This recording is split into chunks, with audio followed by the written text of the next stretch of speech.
Les invito a ver su Biblia en Gálatas, capítulo 5, versículo 26.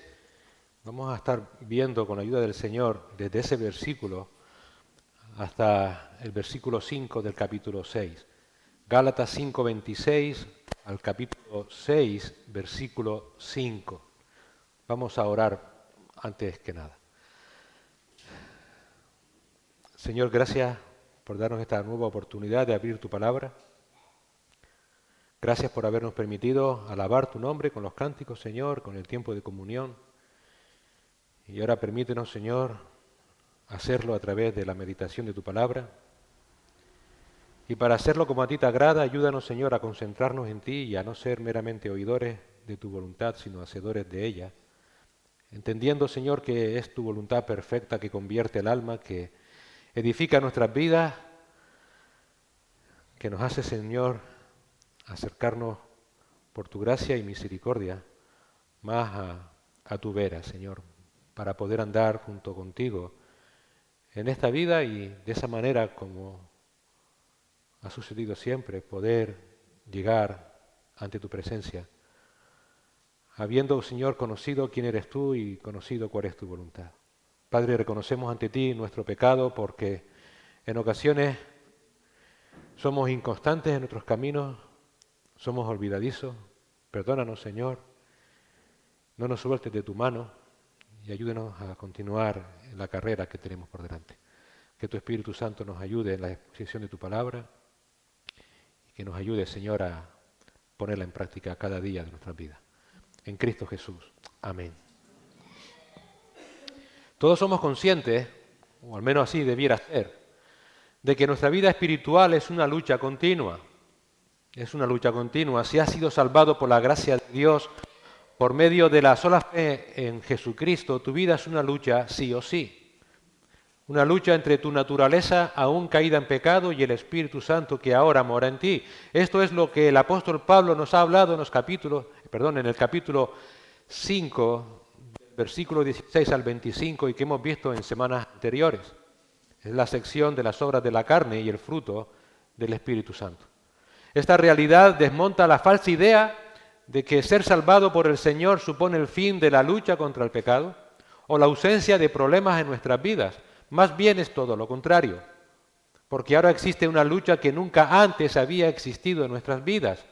Así es como Pablo lo dice en el capítulo 5, versículo 17, porque el deseo de la carne es contra el Espíritu y el del Espíritu es contra la carne, pues estos se oponen el uno al otro, de manera que no podéis hacer lo que deseáis. Esa es la lucha.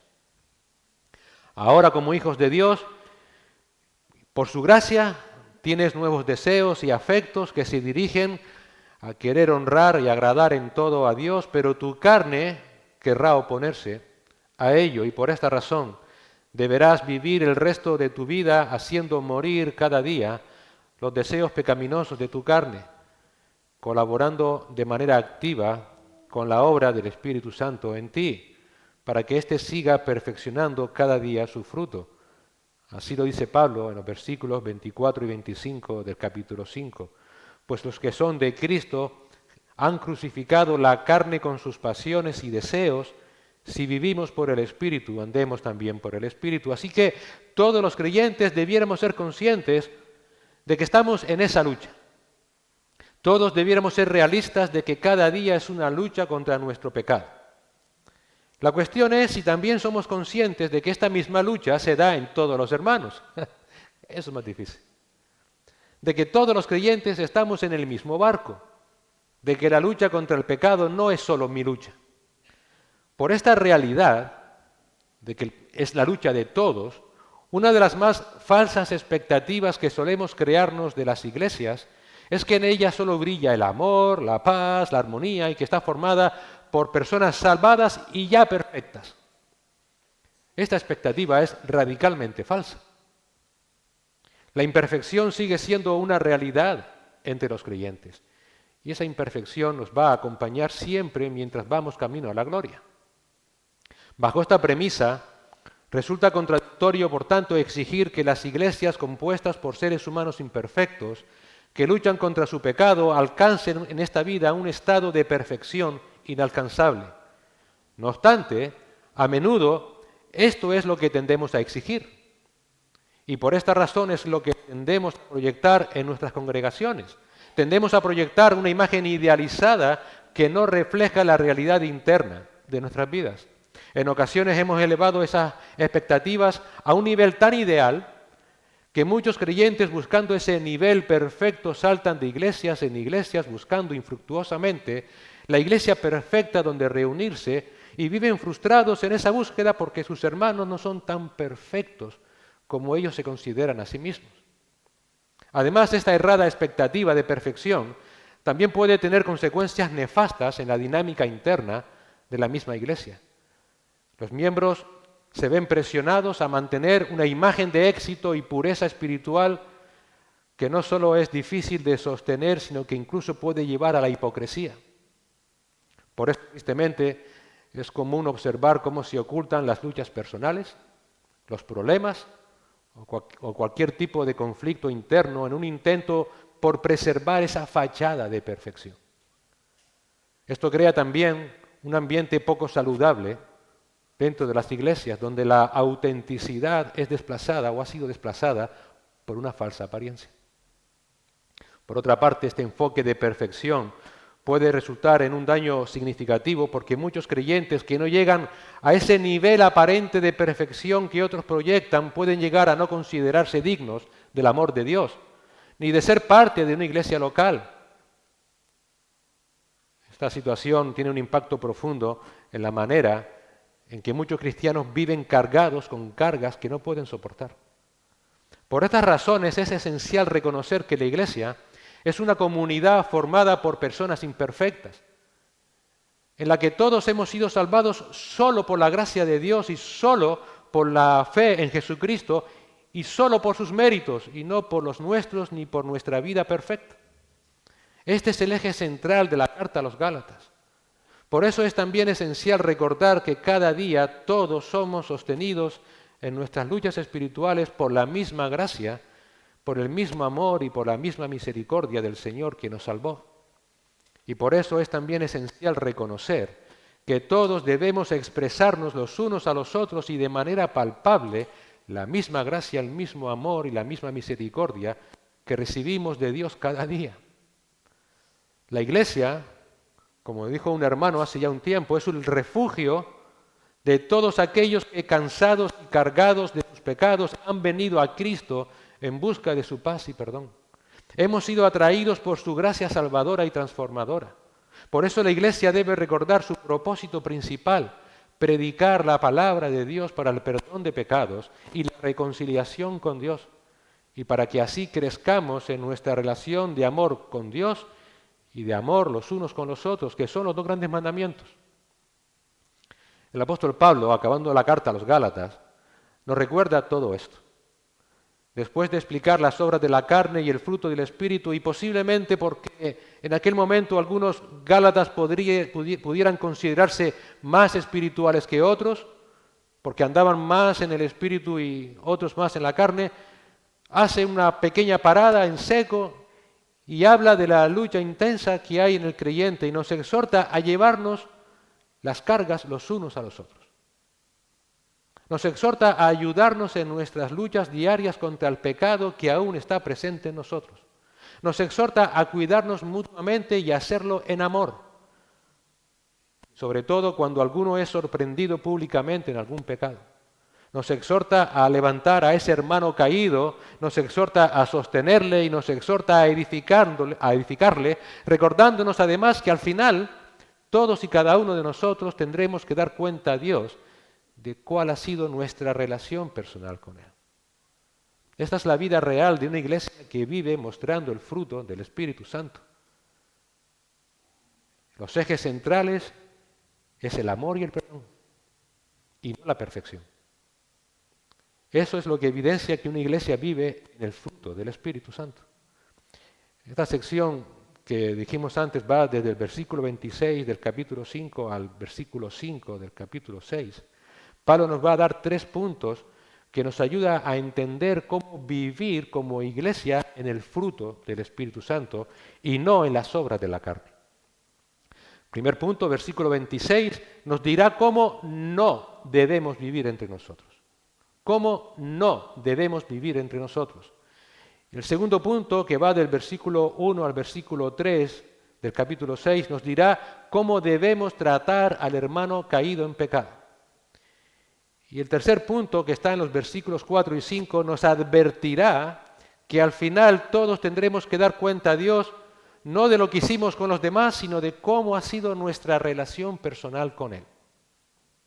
Nos advertirá que al final todos tendremos que dar cuenta a Dios no de lo que hayamos hecho con los demás, sino de cuál ha sido nuestra relación personal con Él. Vamos a leer el texto.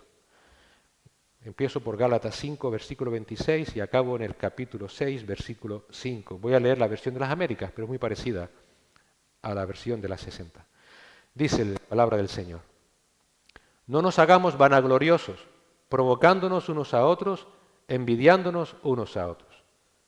Hermanos, aun si alguno es sorprendido en alguna falta, vosotros que sois espirituales, restauradlo en un espíritu de mansedumbre, mirándote a ti mismo, no sea que tú también seas tentado.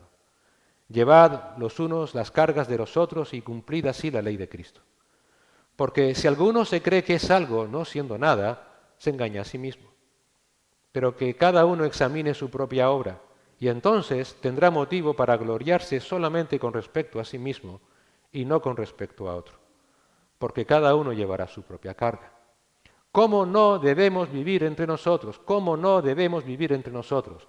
Capítulo 5, versículo 26. No nos hagamos vanagloriosos, provocándonos unos a otros, envidiándonos unos a otros. Aquí tendría que acabar toda discusión. Pero bueno, estamos para estudiar la palabra del Señor. Como dije antes, muy posiblemente, una vez que Pablo explicó las obras de la carne y el fruto del Espíritu, posiblemente entre aquellos Gálatas empezaron a surgir divisiones. Pues mira, yo vivo en el Espíritu, y tú vives en las obras de la carne, y empezaron a haber entre ellos discusiones. Se empezaron a volver vanagloriosos, en definitiva. Así que Pablo aquí, en este versículo, en otras palabras, nos dice que para vivir como iglesia mostrando el fruto del Espíritu, no empieces a ver si uno es más o menos, sino ten siempre una correcta consideración sobre ti mismo. No te consideres lo que no eres. El versículo 25, el anterior, el Espíritu Santo a través de Pablo nos ha exhortado a todos los creyentes a que si vivimos por el Espíritu, andemos también por el Espíritu. Es decir, si hemos sido salvos por la gracia de Dios mediante la fe en Cristo, que es la tesis de Gálatas, entonces la fuente de nuestra nueva vida es el Espíritu Santo. Entonces el Espíritu Santo también debe dirigir nuestros pasos, nuestros afectos, nuestras emociones, nuestros sentimientos, de manera que progresivamente vayamos hacia la meta de ser más y más como Cristo, avanzando paso a paso hacia la meta de ser conformado a su imagen. Y para que este proceso se lleve a cabo, hay que tener una opinión correcta sobre nosotros mismos. No hay nada peor que creerse lo que no se es, y sobre todo cuando se lidia con el pecado entre nosotros.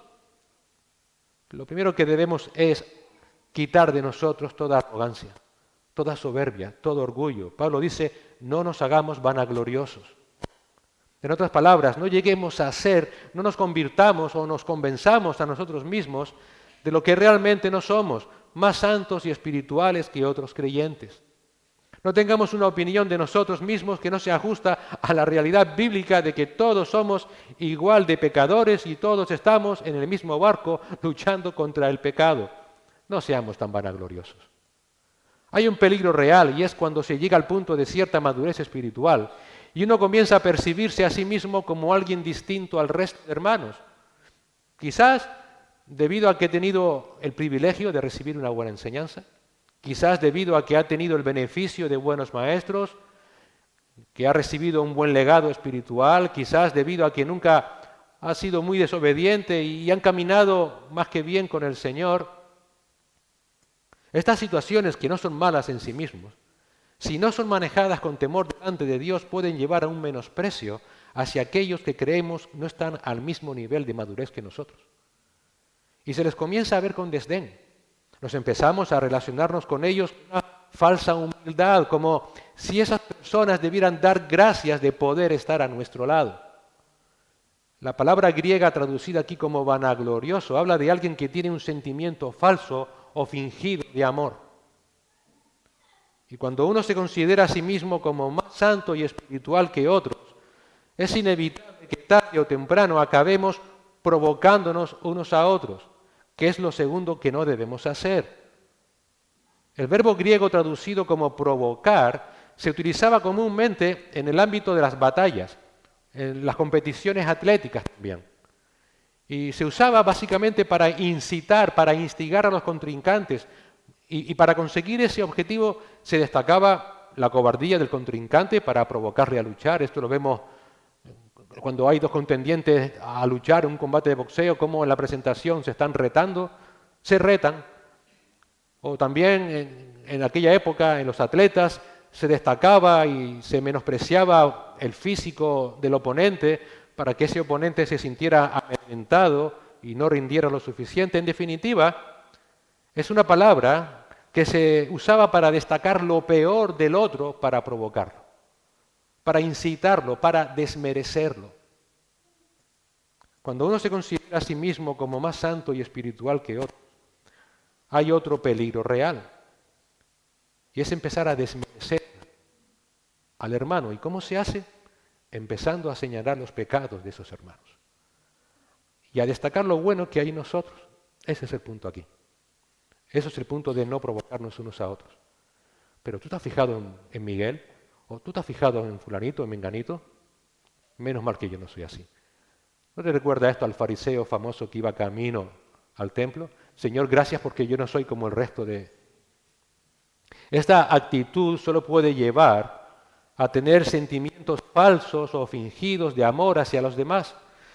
Se podrá parecer cercano, interesado por sus vidas, preocupado, pero realmente se está siendo presuntuoso, arrogante, presumido.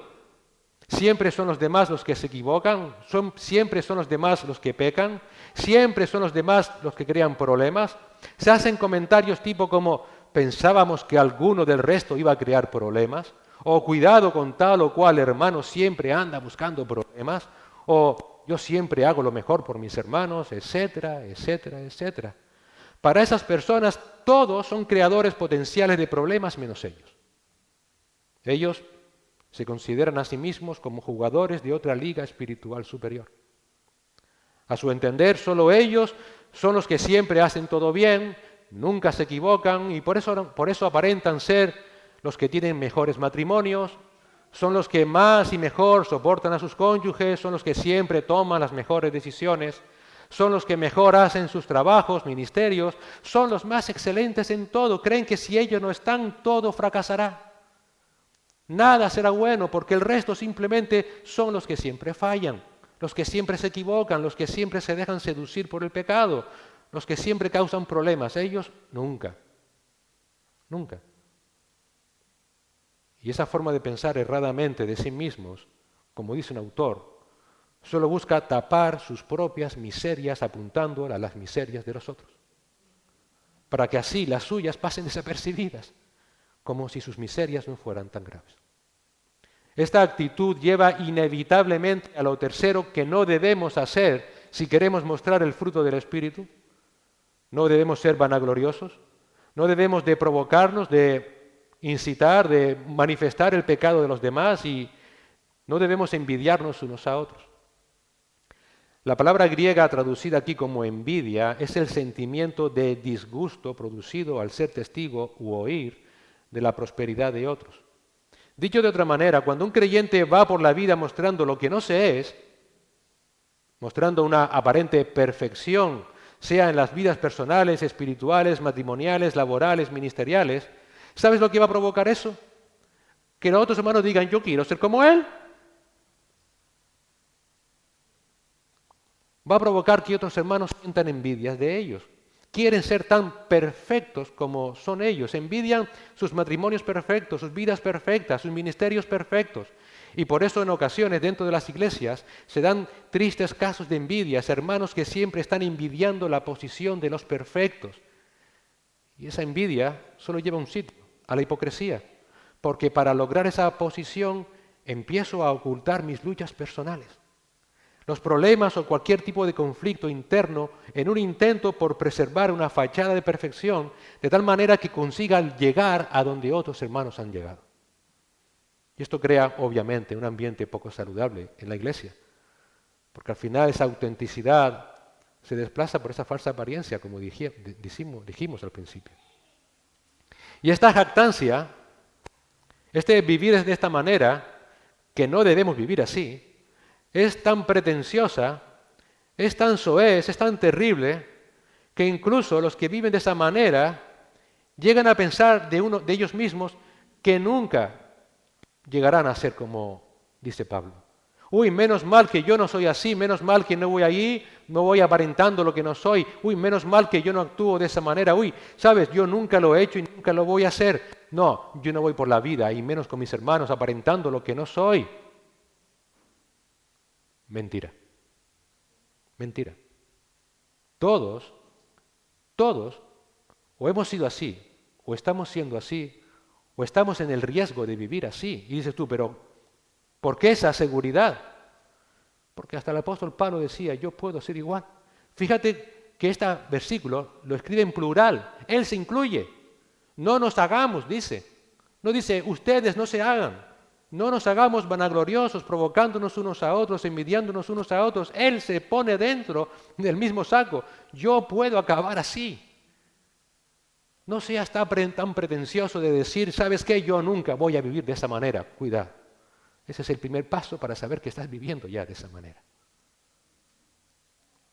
Si realmente queremos vivir como iglesia en el fruto del Espíritu, no dando lugar a nuestra carne, entonces deberemos empezar por nosotros mismos, teniendo una clara conciencia de que aún soy un pecador, de que aún necesito de la gracia del Señor, no solamente para ser salvo, sino para dar un pasito y otro pasito y otro pasito.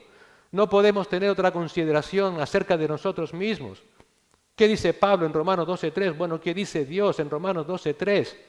Porque en virtud de la gracia que me ha sido dada, digo a cada uno de vosotros que no piense más alto de sí que lo que debe pensar, sino que piense con buen juicio según la medida de fe que Dios ha distribuido a cada uno. Hermanos, no pienses lo que no eres. Todos debemos pensar de nosotros mismos con la cordura de que aún no somos lo que anhelamos ser, que eso es otra cosa distinta. Por supuesto que anhelamos dejar de pecar, por supuesto que anhelamos ser perfectos para la gloria del Señor, pero no será en esta vida. Debemos pensar con la cordura de que todos estamos expuestos a ser vanagloriosos, estamos expuestos a calificar la vida espiritual de los hermanos usando como patrón mi vida espiritual perfecta. Y esto es de una presuntuosidad espantosa. John Wesley, te suena quizás, dijo en una ocasión, debemos ser rigurosos al juzgarnos a nosotros mismos y llenos de gracia al juzgar a los demás. Si realmente el Evangelio de la gracia del Señor Jesucristo te salvó, porque no hay otro Evangelio, realmente tendrás una correcta opinión de ti mismo, porque sabrás que no eres más que un pecador, necesitado cada día de la misma gracia que te salvó, y tratarás a los demás con la misma gracia que recibes de Dios cada día. Esa es la actitud correcta en nuestra convivencia como iglesia si estamos viviendo bajo el fruto del Espíritu. Y sobre todo, debemos actuar así cuando se dé el triste y grave caso de que algún hermano o hermana en la iglesia peque de manera pública. Y de esto es de lo que Pablo habla en el capítulo 6, versículos del 1 al 5. Cómo debemos actuar para mostrar la gracia y el fruto del Espíritu al hermano que ha caído en un pecado público y de esa manera no dar lugar a nuestra carne. Y lo primero que nos dice es que debemos levantar al hermano caído en pecado. Levantar al hermano caído en pecado. Capítulo 6, versículo 1. Hermanos, aun si alguno es sorprendido en alguna falta, vosotros que sois espirituales, restauradlo en un espíritu de mansedumbre, mirándote a ti mismo, no sea que tú también seas tentado. Lo mismo que dijimos antes, muy posiblemente aquellos hermanos empezaron a hacerse entre ellos diferencias, más espirituales, menos espirituales, más santos, más pecadores, y cuando cogían a algún hermano en pecado público, iban a saco y, bueno, menos bonito, le decían y le hacían de todo. Pero aquí Pablo dice, no deben actuar así. Pablo dice de otro modo, si cualquiera de nosotros llega a caer en una actitud pública e inesperada de pecado, se debe buscar siempre la restauración. Se debe levantar a ese hermano caído en pecado y se debe hacer con mansedumbre. Lo primero que vemos en este texto es que buscar la restauración y levantar al hermano y hacerlo con mansedumbre es lo propio si realmente somos una iglesia de Cristo.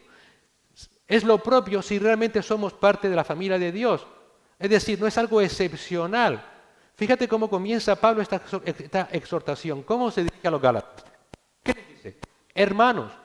O sea, todos somos hermanos y todos, bajo esa premisa que somos parte de la familia de Dios, debemos todos actuar de esta manera. Lo segundo que vemos es que cualquiera de nosotros puede caer en esa falta grave. Dice, aun si alguno.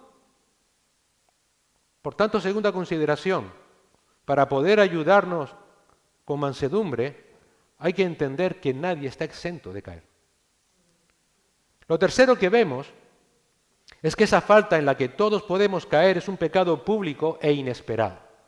Pablo dice, si alguno es sorprendido en alguna falta. La palabra sorprendido se refiere a si alguno es encontrado de imprevisto, sin esperarlo, públicamente, en alguna falta. La palabra falta no habla de algo poco grave, es un pecado, y todo pecado es grave, porque todo pecado es desobediencia contra Dios. Todo esto nos indica, por un lado, que no habla de los pecados que todos cometemos diariamente debido a que aún somos pecadores. Una aplicación. Dios no nos ha llamado a ser policías secretas para ver quién peca o quién deja de pecar. Todos vamos a pecar. Pero tampoco habla de aquella persona que vive o que su vida se caracteriza por la práctica habitual del pecado. Y tampoco se refiere a una persona cuya actitud de vida premeditada es siempre pecar, porque si este fuera el caso, entonces la cosa sería más grave, ya que podría simplemente ser evidencia de ausencia de salvación. Entonces, de lo que Pablo aquí está hablando es de una caída fortuita en un pecado grave, que se hace público de manera inesperada. No hay nada oculto que no haya de ser revelado. Nunca nos olvidemos de eso. A veces pensamos que nuestra vida interior solamente la conozco yo. No, tú y Dios. Y si Dios quiere revelarla, la va a hacer. Entonces lo que Pablo aquí está diciendo es de esa caída fortuita en un pecado grave que se hace público de manera inesperada. Se refiere, por decirlo de alguna manera, a un pecado grave, consecuencia de haber bajado la guardia espiritual y que ha llevado al hermano a flirtear con el pecado, a flirtear con las obras de la carne, que vimos hace ya unas semanas. Si ese desliz no premeditado sucede y es público, lo que dice aquí Pablo es, no mires hacia otro lado. El resto de hermanos deben actuar con el único objetivo de levantar a ese hermano caído en pecado. De hecho, es una obligación, es un mandato levantarlo. Fíjate que dice Pablo, vosotros que sois espirituales, restauradlo. Es una orden, es un mandato. No podemos mirar hacia otro lado, no podemos decir, ¿sabes qué? No vi nada. O ya pasará el tiempo, ya se tranquilizará. No podemos hacer así. Pablo dice, vosotros que sois espirituales, restauradlo. Ahora surge una pregunta. ¿Y quiénes son esos espirituales dentro de la iglesia? Obviamente, primero, ¿quiénes no son? No puede hablar, obviamente, de una élite espiritual dentro de la iglesia, ni de creyentes especiales por alguna razón que haya en sí mismos, porque si así fuera, estaría en directa contradicción con lo que acabo de decir anteriormente en el versículo 26, de cómo no debemos vivir. Entonces, ¿a quiénes se refiere? Obviamente, por el contexto inmediato, habla de aquellos creyentes que muestran en sus vidas el fruto del Espíritu, que viven y actúan tanto en público como en privado bajo la dirección del Espíritu. Esto es según el contexto inmediato. Pero si nos vamos al contexto más amplio de las cartas de Pablo, donde él hace mención a la relación del Espíritu Santo con el creyente, como Efesios 5 o Colosenses 3, es una persona que vive bajo la dirección del Espíritu porque vive lleno de la palabra de Dios, ceñido en todo a su palabra. En Efesios 5:18 encontramos la exhortación fundamental para la vida de todo creyente que dice, sed llenos, ¿de qué? Del Espíritu Santo. Es un mandato. Y en el pasaje paralelo de Colosenses 3:16 leemos, y la palabra de Cristo more en abundancia en vosotros. Ese creyente lleno de la palabra de Dios, del Espíritu Santo, vive, piensa y actúa con la mente de Cristo. En 1 Corintios capítulo 2, Pablo habla de la diferencia que hay entre el hombre natural, aquel que no ha sido salvado, que no entiende las cosas de Dios, y el creyente que ahora tiene vida espiritual. Y establece que la diferencia entre ese hombre natural y el creyente es que este último tiene la mente de Cristo. 1 Corintios 2:16. Por tanto, un creyente espiritual no es nadie especial, no es una élite. Es simplemente un creyente cuya vida cristiana madura está cimentada en su relación cotidiana con el Espíritu Santo a través de la palabra de Dios. Esa persona tiene la mente de Cristo. ¿Y cómo lo evidencia? Pues viviendo en el fruto del Espíritu en todo contexto de su vida. Todo lo que hace, todo lo que actúa, todo lo que deja de hacer está basado en la palabra de Dios, en definitiva. No es un creyente que tiene respuestas para todo, que lo sabe todo, sino que es una persona que vive gobernada por la palabra de Dios, que muestra el fruto del Espíritu. Esas son las personas que deben ayudar al hermano que ha caído en pecado. Por eso Pablo dice, ustedes que son espirituales, ustedes que viven mostrando el fruto del Espíritu, deben levantar al hermano caído. ¿Y sabes qué? Todos debiéramos ser así. Todos. Así debiéramos vivir todos. Pero ¿cuál es la realidad? Que no todos vivimos así. Ni todos progresamos de la misma manera en esa vida espiritual, ni todos al mismo ritmo. Además, en ocasiones estaremos fuertes espiritualmente y en otras ocasiones estaremos débiles en nuestra vida. Pero el punto es que cuando estemos fuertes y nos encontremos con el hermano débil que ha caído en pecado, ¿qué debemos hacer? Restaurarlo, levantarlo con un espíritu de mansedumbre. Y esto no es profundo, hermano. Es obvio. Es para lo cual existe la iglesia. La iglesia no está para celebrar comuniones, para tener un tipo de comunión, comida. Está para ayudarnos los unos a los otros a continuar la batalla que tenemos por delante hasta llegar a la meta, que es la gloria de Dios. ¿De qué sirve que yo pueda predicar, que Javi toque la guitarra, que ensayemos los cánticos, que las hermanas estén arriba preparando el desayuno, que las maestras participen enseñando a los niños, si después vemos a un hermano caído en pecado y no le ayudamos a levantarse? No estamos cumpliendo la misión de la iglesia. Hemos en ocasiones creado actividades que desvían la atención del propósito de la iglesia, que es cuidarnos los unos a los otros. Esa es la idea. Romanos 15:1 dice, así que nosotros los que somos fuertes debemos sobrellevar las flaquezas de los débiles y no agradarnos a nosotros mismos. Pablo a los tesalonicenses fue más explícito aún. Y les dice en 1 de Tesalonicenses 5:14, y os exhortamos, hermanos, a que amonestéis a los indisciplinados, animéis a los desalentados, sostengáis a los débiles, seáis pacientes con todos. Todos los tiempos verbales es un presente continuo, es decir, esta es la vida de la iglesia. Es la vida de una iglesia que vive mostrando el fruto del Espíritu. Ahora bien, ¿qué significa restaurarlo? Pasar por alto, como dije antes, mirar hacia otro lado, no incomodarlo, dejar que el tiempo corra porque el tiempo cura todas las heridas. No. El verbo restaurar significa arreglar en el sentido de hacer que algo o alguien vuelva a su posición anterior de integridad o pureza. Y el uso del tiempo presente indica que esta restauración es un proceso, no es un acto momentáneo. No es que yo te coja y diga, mira, estás pecando, vete por tu casa. No. Es un proceso. En otras palabras, restaurarlos es el proceso por el cual se busca que ese hermano caído en pecado restaure su relación con el Señor y con la iglesia. ¿A qué te suena esto? Pues suena básicamente a lo que el Señor enseñó en Mateo 18, versículos del 15 al 20, que no es otra cosa que el proceso de la disciplina eclesial. Restaurarlo es la disciplina eclesial. Cuando un hermano ha sido sorprendido en un pecado público, se le debe confrontar por ese pecado. Si no escucha, dice el Señor, se debe tomar 1 o 2 testigos para que sea confrontado ante ellos, y si no los escucha, se debe decir a la iglesia entera, para que la iglesia entera que lo busque con amor.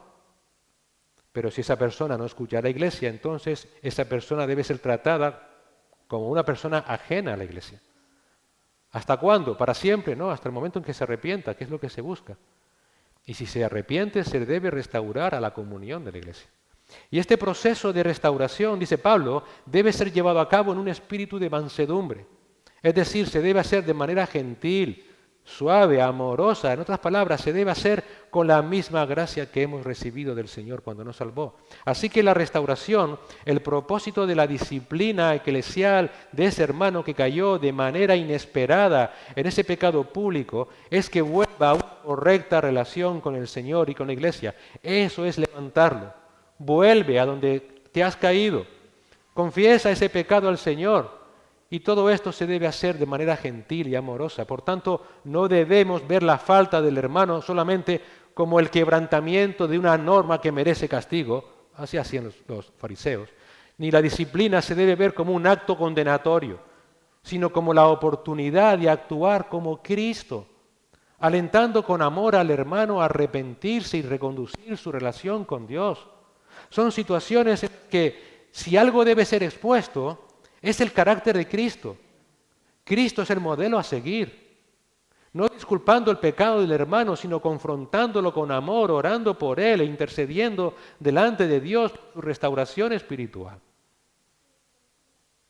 Oímos disciplina y vamos huyendo porque pensamos que es algo malo. Es algo necesario cuando un hermano ha caído en pecado.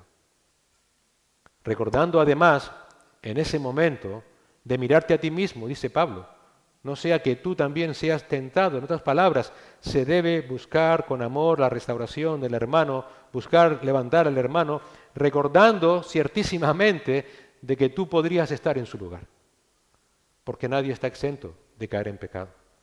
¿Qué dijo Pablo en 1 Corintios 10:12? Por tanto, el que cree que está firme, tenga cuidado, no sea que caiga. Lo segundo que nos manda Pablo, después de levantar al hermano, es que se le debe sostener. Esto lo vemos en los versículos 2 y 3. Llevad los unos las cargas de los otros y cumplid así la ley de Cristo, porque si alguno se cree que es algo no siendo nada, se engaña a sí mismo. Primero el versículo 2. Se le debe sostener cumpliendo la ley de Cristo. En otras palabras, debemos sostener con amor al hermano caído, ayudándole hombro con hombro a llevar la carga del pecado. Hermanos, debemos ser conscientes de que si somos parte de la iglesia,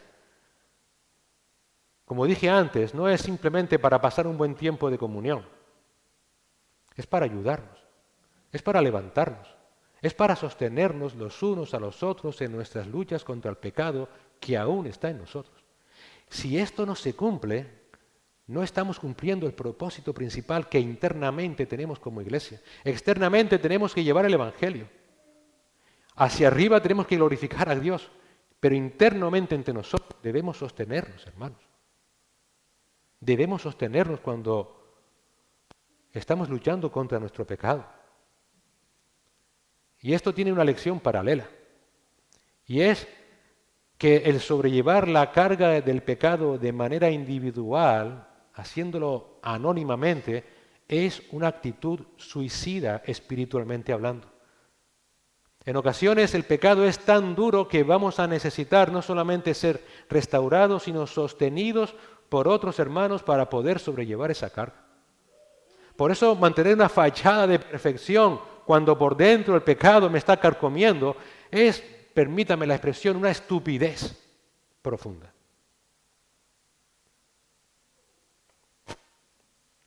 Pablo escribe lo siguiente en 1 Corintios 12:26. Y si un miembro sufre, todos los miembros sufren con él. Y si un miembro es honrado, todos los miembros se regocijan con él. A veces pensamos simplemente en el sufrimiento, pues se rompió un pie y lo tiene enyesado y vamos a orar por el hermano. ¿Cuánto me duele que tenga un pie roto? No, esto no es el sufrimiento del que está hablando. Es el sufrimiento por la carga del pecado. Cuando un hermano sufre por la carga del pecado, todos debiéramos sufrir juntamente con él. Todos juntos debemos sostenernos, ese es el punto. Por tanto, no solo debemos levantar al hermano, sino estar a su lado en su lucha contra esa debilidad, contra ese talón de Aquiles que tiene en su vida. ¿De qué sirve levantar al hermano caído si posteriormente no nos preocupamos de su vida espiritual, de sus luchas espirituales? Muchas veces por simple comodidad o no sé, venga, ánimo hermano, estaré orando por ti. No, eso no es levantar al hermano, eso no es estar a su lado, no es sostenerlo. Debemos acompañarlo siempre para ayudarle. Ahora que sabes que tu hermano es débil en esa área, debes sobrellevar con él esa lucha, para que él pueda perseverar en vencer esa debilidad espiritual. Ese es el punto. Hay muchas maneras en las que podemos llevar la carga de nuestros hermanos que han caído en pecado. Podemos llamarlo, podemos interesarnos por su día a día, podemos quedar con él a tomar un café, a hablar cómo sigue su lucha, podemos orar con él, orar por él. Hay muchas maneras de llevar la carga de alguien, pero básicamente es siempre estar al lado suyo y con amor que rinda cuentas. ¿Cómo llevas el asunto? ¿Cómo tratas ese pecado que aún está en ti? ¿Sigues teniendo esas tendencias? Hermano, ánimo, estoy a tu lado, estamos a tu lado, no estás solo. Y de esa manera se cumplirá, dice Pablo, la ley de Cristo. ¿Cuál es esa ley? Juan 13:34. Un mandamiento nuevo os doy, que os améis los unos a los otros, que como yo os he amado, así también os améis los unos a los otros. Esa es la ley de Cristo. Amar al hermano como Cristo me ha amado a mí, te ha amado a ti. Ni más ni menos. Dicho de otro modo, el amor levanta y el amor sostiene. Santiago la llama, la ley real es la llamada ley perfecta de la libertad. Y esa es nuestra responsabilidad. Ser alguien que levanta y lleva las cargas de otros es nuestro ministerio mutuo en amor. Hermanos, tristemente, en ocasiones, ese cuidado particular brilla por su ausencia. Y ese amor que nos debemos mostrar, en ocasiones se muestran de maneras que no están exigidas por la palabra de Dios, como dije antes. Qué bueno que podamos tener 1001 actividades en la iglesia. Pero ¿has pensado cuántas de ellas son exigidas por el Señor? ¿Qué se nos exige? Cuidarnos los unos a los otros en nuestras luchas espirituales y cumplir así la ley de Cristo. Por eso hay que entender que no hay otra forma de mostrar el amor del Señor, de cumplir la ley de Cristo, que levantando y sosteniendo al hermano caído en pecado. Por eso hay que entender que tratar a los hermanos que caen en pecado con una actitud indolente, indiferente, despreciativa, es que es carnal, o mirando hacia otro lado como si nada pasara, creyendo que así le estamos mostrando amor, es uno de los mayores errores que podemos cometer como iglesia. De hecho, si actuamos así, y espero que no, lo único que estamos mostrando es una iglesia que es soberbia, despreciativa, inmisericordia. Solo se estará demostrando una falta de amor profundo. ¿Por qué? Porque básicamente se está llevando a ese hermano caído en pecado a creer que está a bien con Dios.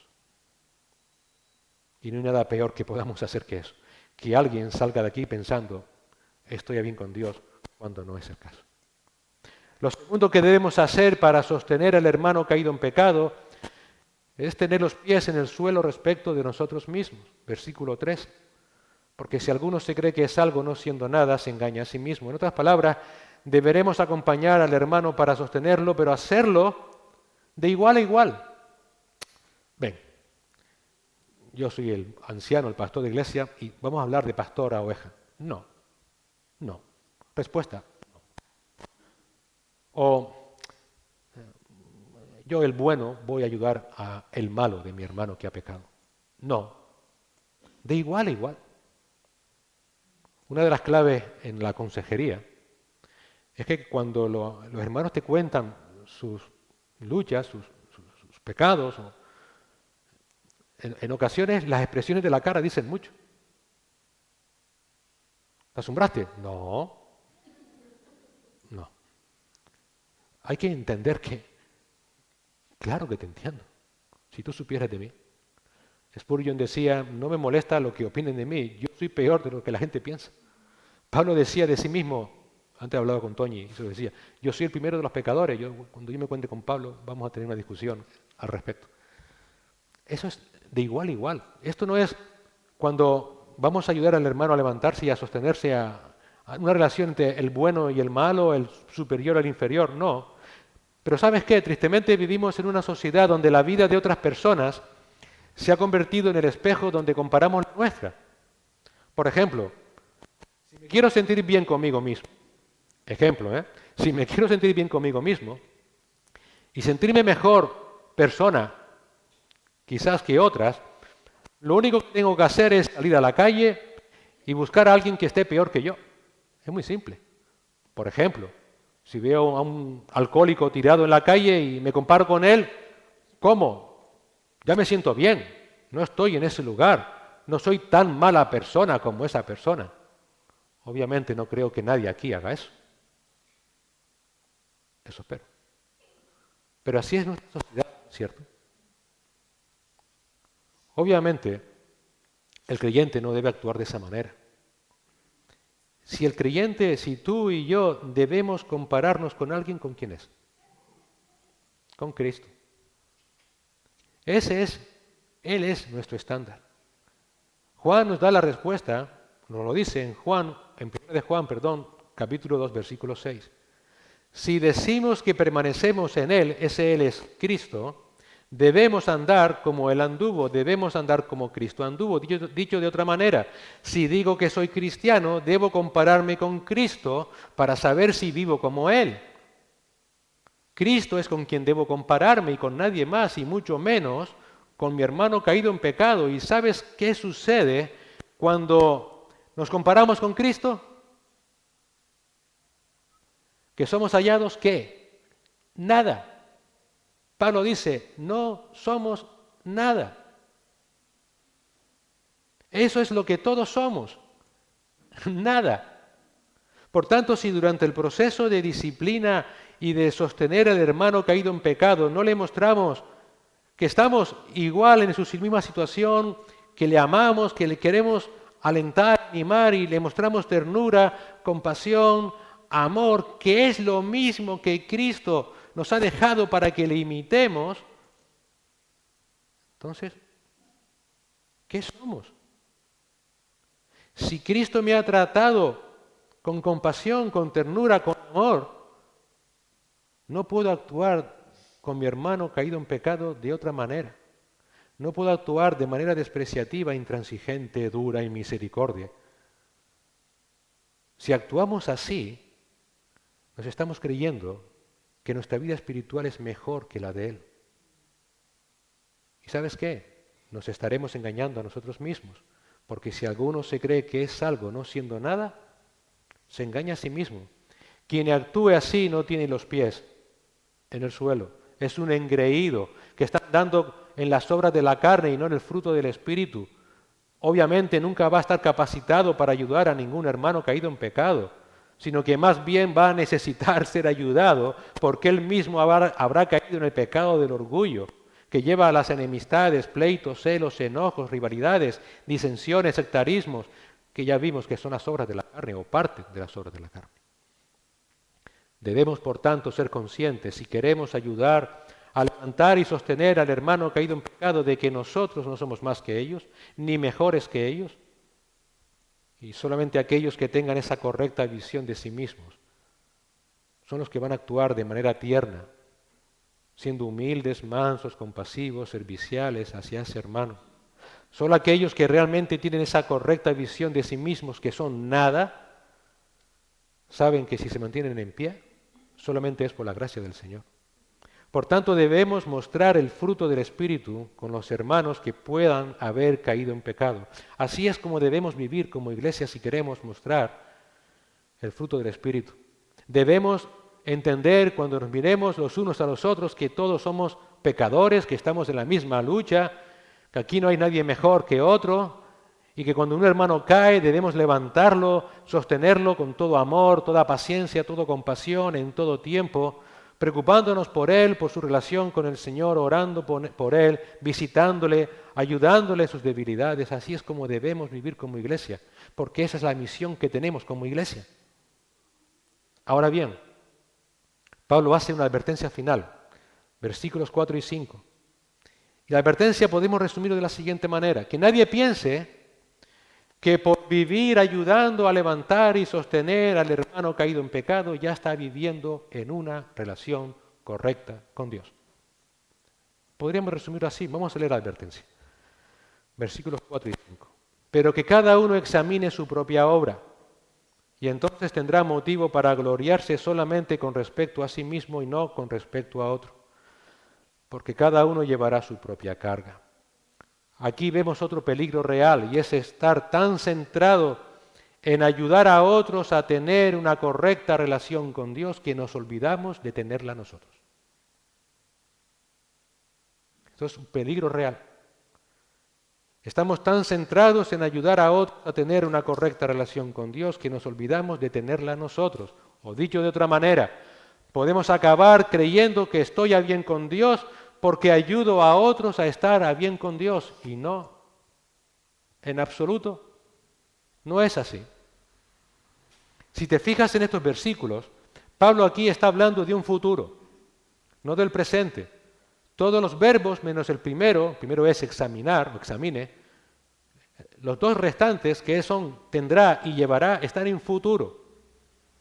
Por tanto, Pablo aquí está hablando de un día futuro. Y solamente hay un futuro para los creyentes. ¿Cuál es ese? El día que tengamos que dar cuenta a Dios de nuestras vidas. Nunca nos olvidemos, nunca. Todos los creyentes vamos a tener que pasar por el tribunal de Cristo, 2 Corintios 5. Todos, dice Pablo, todos compareceremos ante el tribunal de Cristo para recibir las cosas hechas en el cuerpo, sean buenas o malas. Un inciso, este tribunal no es para determinar ni la condenación ni la salvación de nadie.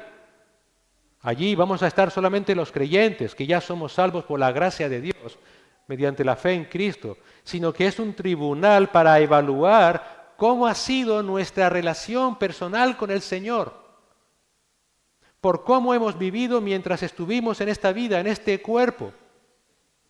Todos compareceremos ante el tribunal de Cristo para recibir las cosas hechas en el cuerpo, sean buenas o malas.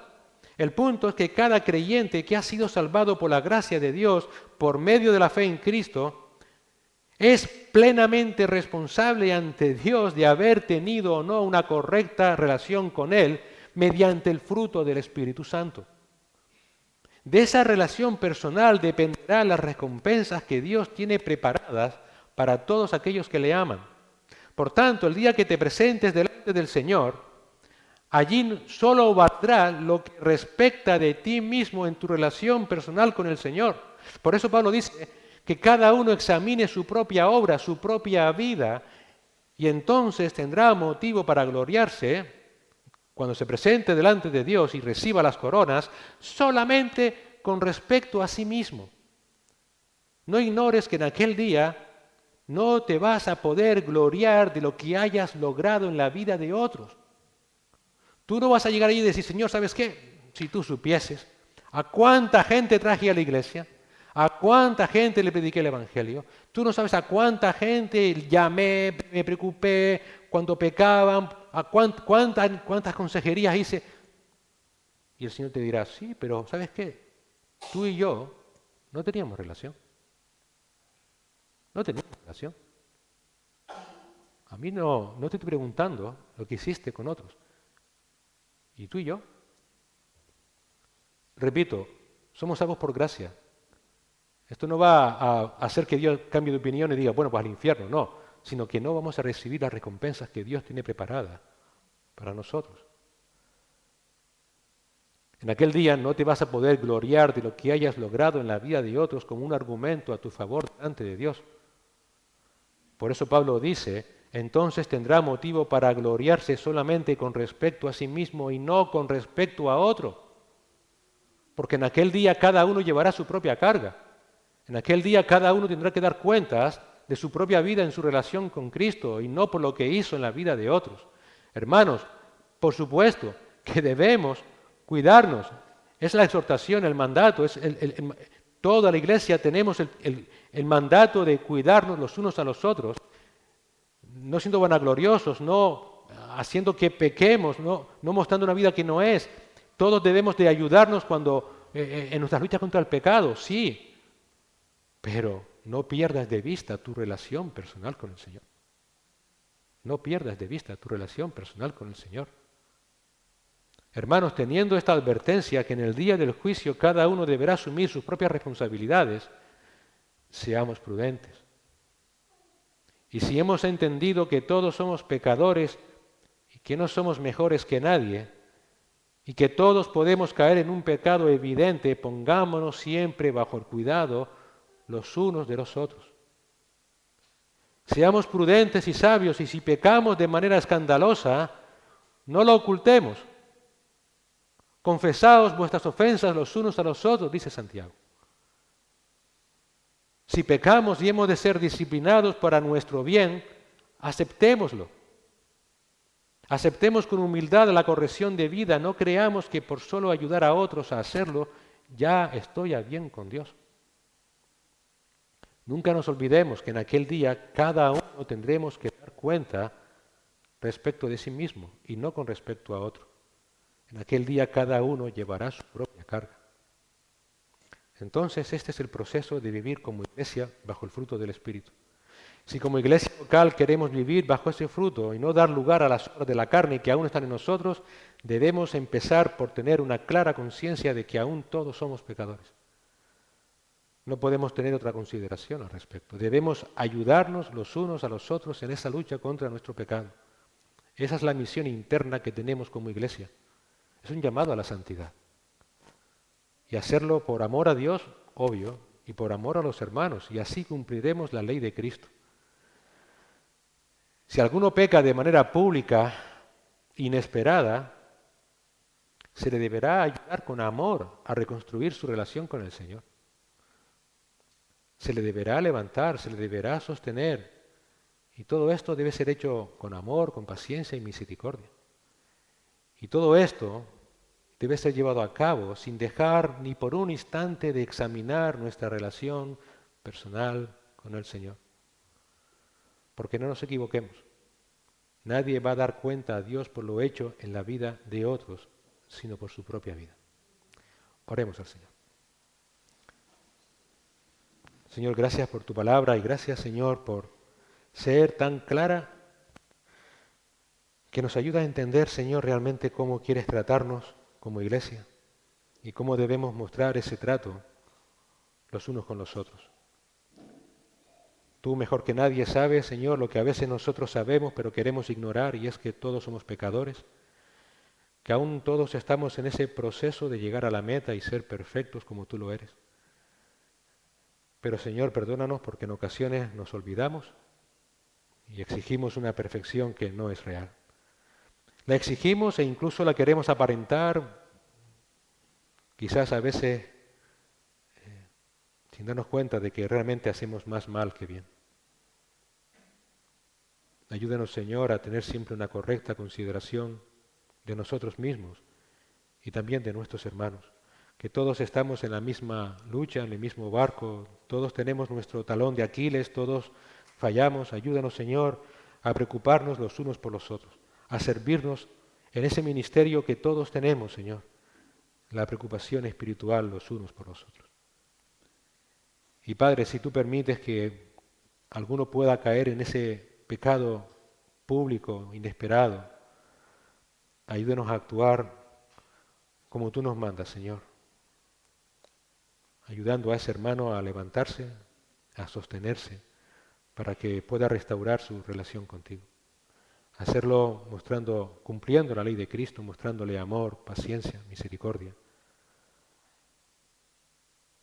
Ayúdanos a vivir como nos mostró, como nos ejemplificó nuestro amado Señor, mostrando gracia y mansedumbre en todo tiempo. Aprended de mí, dijo el Señor, que soy manso y humilde de corazón. Ayúdanos a vivir igual, Señor.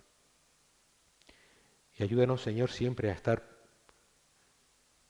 atentos a nuestra vida, a examinarnos, Señor, continuamente. Porque al final, cuando nos encontremos en ese tribunal tuyo, ahí no valdrá nada de lo que podamos haber hecho o influido en otras personas, sino de cómo habrá sido nuestra relación personal contigo.